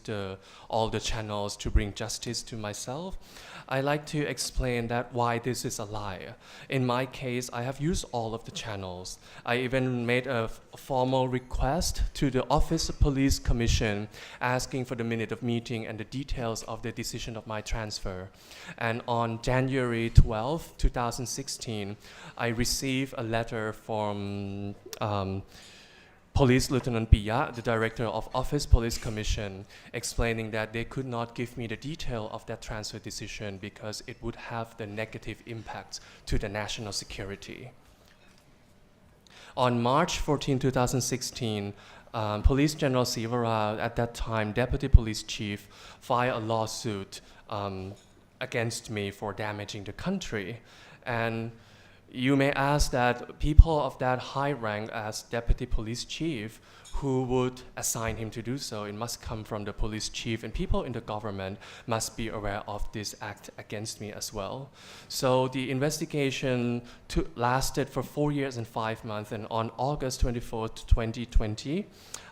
the court decided to withdraw the case, to not press charge. And during this time of 4 years and 5 months, there were 185 documents, and they could not find a misconduct on my part. In the 185 documents, this is less documents than what I have gathered in the human trafficking case. On November 3rd, 2021, Attorney General made a final decision to not press charge because there was no wrongdoings found. So the question is,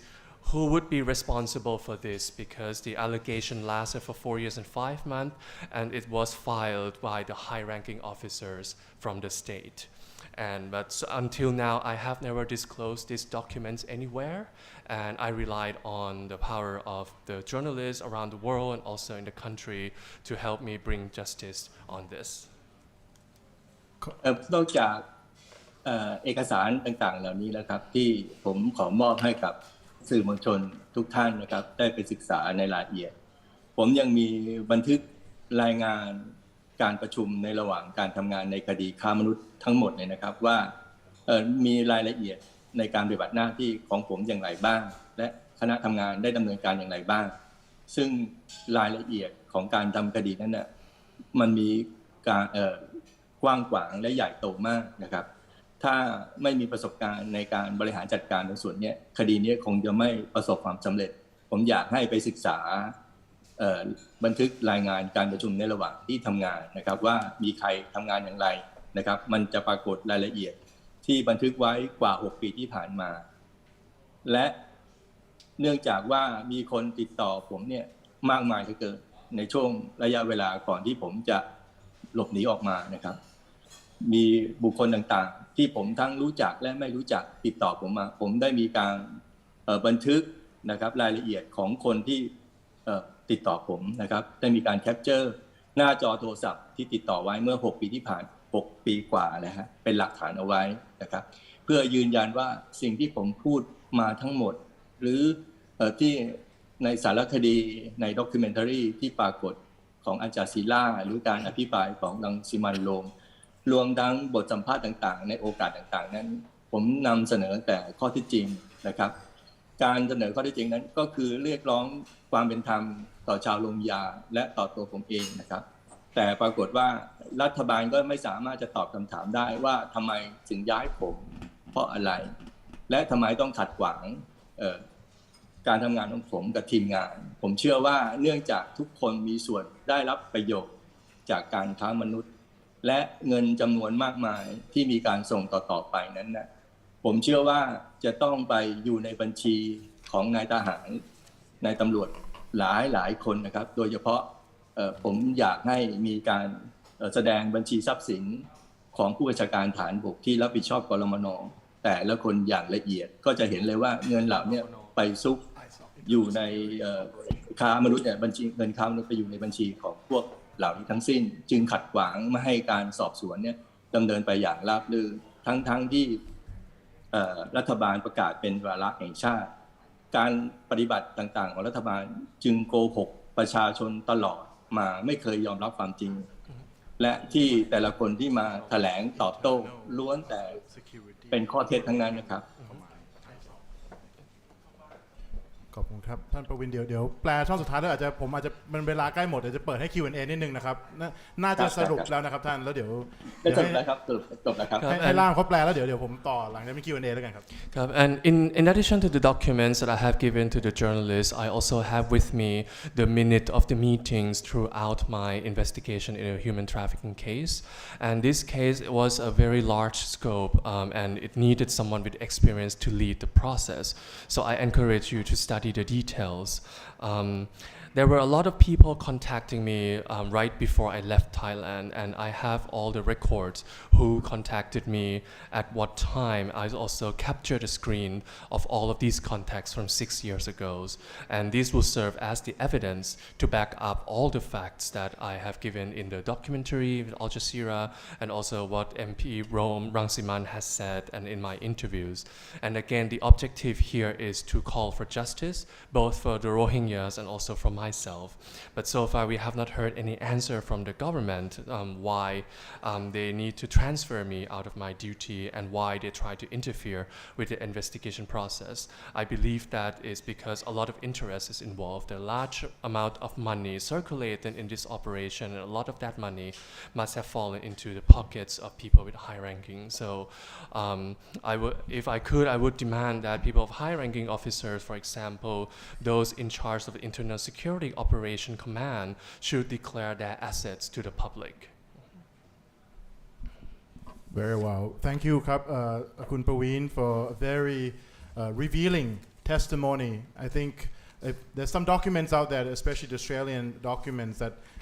mention some of the issues that he has talked today, but this is kind of a very, the first time that it was reviewed in detail in terms of the people that involved, some very powerful people in Thailand. Now we have room for several questions. For those of you who want to ask some questions, please go to the microphone in the back of the room, identify yourself, and also please state who you want to ask. Here we go. Good evening, everybody, and thank you so much, all of speaker, my honorable speaker. I saw at that time with my own eyes what happened at that time, and my honorable speaker, so many things done for our Rohingya, and I thanks again all of speakers. So we are victim of trafficking.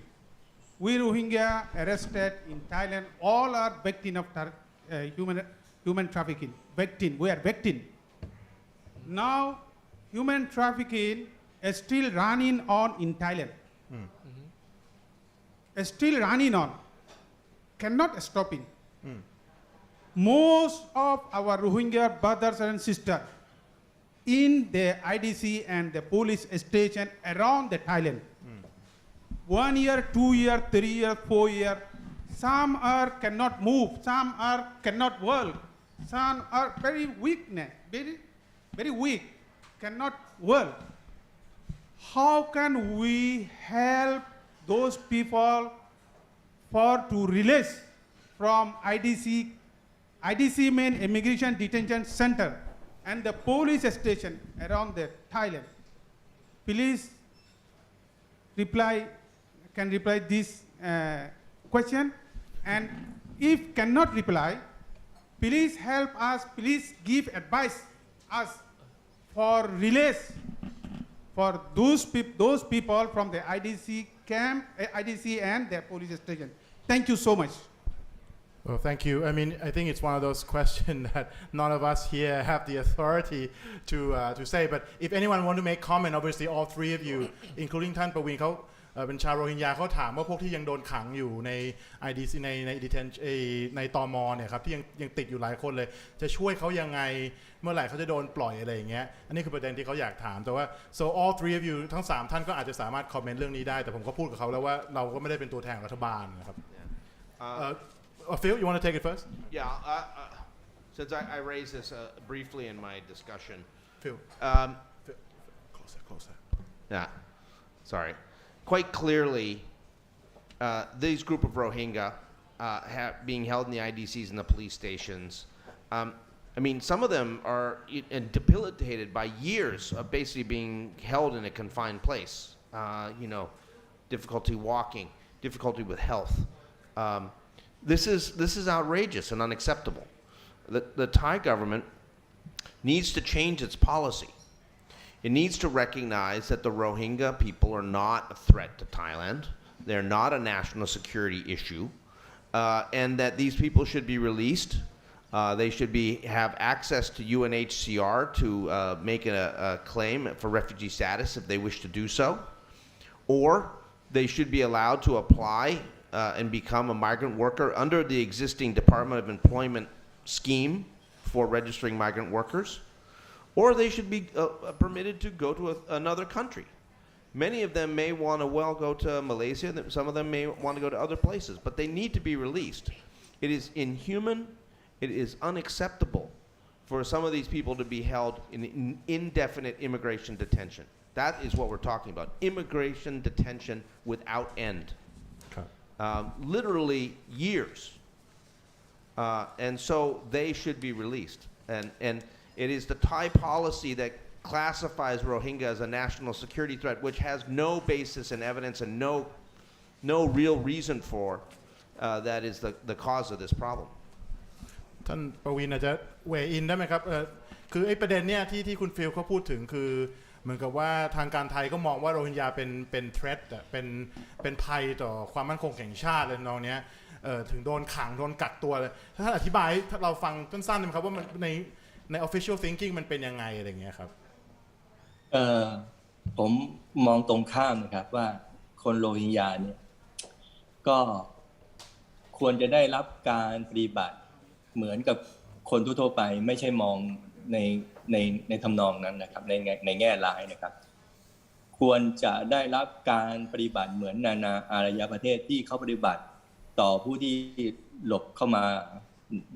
จากภัยที่เขาได้รับนะครับที่พอสมควรนะครับไม่ใช่กระทำในลักษณะแบบนี้ผมว่าควรจะต้องมีการทบทวนระบบการทำงานเนี่ยให้เห็นแก่เพื่อนมนุษย์มากกว่านี้ครับ So I personally have the opposite view from this position. I see that the Rohingya people should be treated civilly, and as we can see the examples from other international countries, how they treat refugees who enter their country. And so I think it has to change from the perspective and mindset. We have to see them as people and then also treat them as such. ขอบคุณครับพี่อ้อยจะพูดไหมค่ะ In these days, the government treating the Rohingya differently. In the past, back 2014, we're working hard to supporting the government to define about the Rohingya. Are they the migrants seeking for a better life, working in Thailand or Malaysia, or they are really victim of the trafficking? In 2014, this is the first time of Thailand that they've been declared. This is the Rohingya become of the human trafficking victim. And that group, once they define about the victim, the law immediately will protect them. Some of them now has been transferred to the third countries. Bangladeshi people who've been kidnapped off the street, they're able to return home safely. In these days, the Thai government tried to ignore about Rohingya word. You can check in different police stations. They come in a small scale. The police name them sometimes is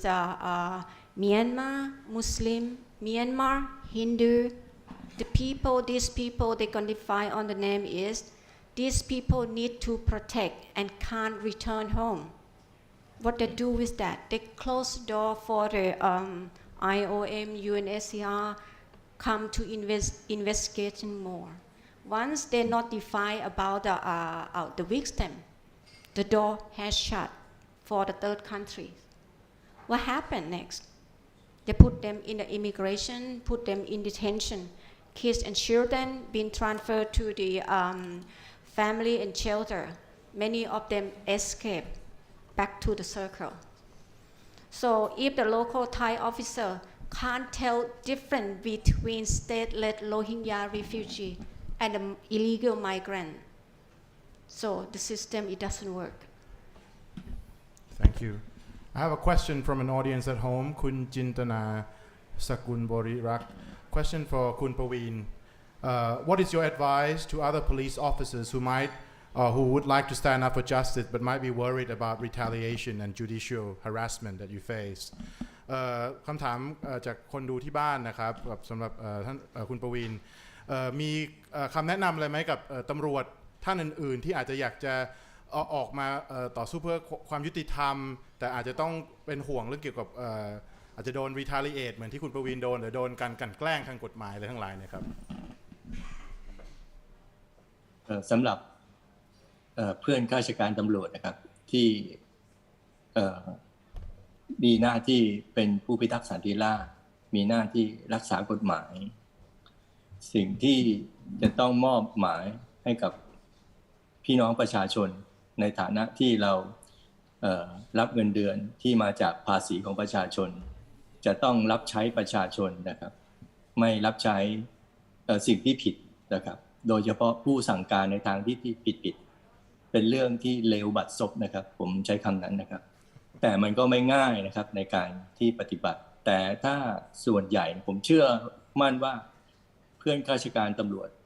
ทุกคนมีความรู้และเข้าใจดีว่าสิ่งใดควรทำไม่ควรทำสามัญสำนึกเนี่ยมันจะบอกได้ว่าอะไรผิดชอบชั่วดีทุกคนสามารถที่จะเลือกตัวเองได้นะว่าวิธีการทำงานตัวเองจะทำอย่างไรถ้าคำนึงถึงความถูกต้องถ้าคำนึงถึงความสงบสุขของประเทศเพื่อนมนุษย์ร่วมโลกเนี่ยที่จะอยู่อย่างสงบสุขได้จะต้องปฏิบัติด้วยความเที่ยงธรรมนะครับแต่ที่ผมเห็นอยู่ในปัจจุบันเนี่ยทำตรงข้ามกันนั่นคือความเสื่อมของอาชีพตำรวจนั่นคือการทำลายตัวเองถ้าอยากจะทำลายตัวเองนั่นคือการเลือกของเพื่อนข้าราชการตำรวจแต่ถ้าอยากจะทำหน้าที่อย่างมีเกียรติก็ต้องทำในสิ่งที่ถูกต้องครับ So my comment to the fellow police officers is that I think it is our duty to deliver to the people because we serve out of the tax money, and so we serve for people's interest and not the wrong orders from our superiors. And if we follow those wrong orders, and knowing that it is wrong, I think it is quite evil. And I know that in real life it is not that easy, but I'm also certain that we know out of common sense what is right and what is wrong. And so I think it has to be considered with the benefits of all and the peace of the society, and that's the only way to go. But what's happening right now is the actual opposite, and I think that is the downfall of our police force. Well, it seems that there's no more question, and we have kind of run out of time. We are going over time at the moment. So on that note, I would like to do several things. So first,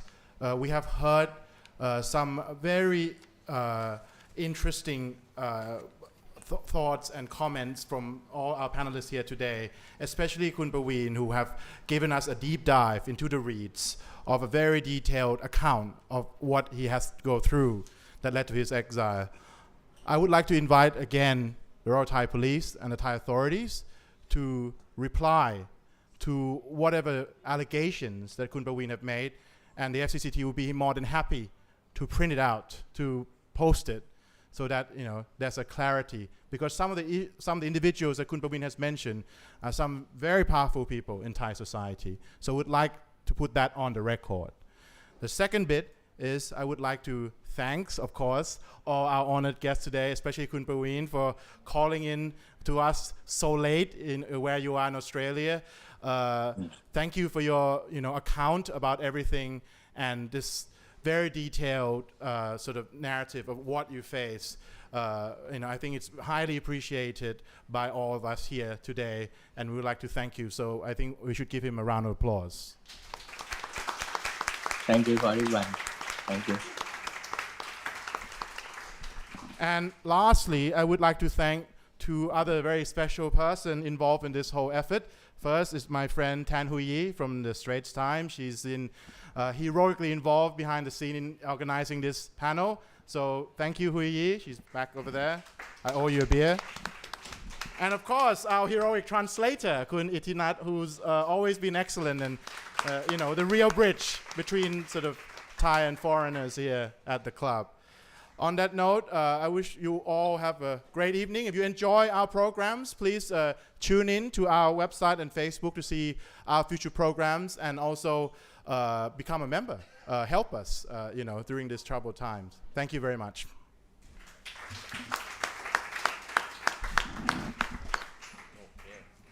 ขอบคุณนะครับพี่ประวินครับ ครับสวัสดีครับ ขอบคุณมากคุณปวีณ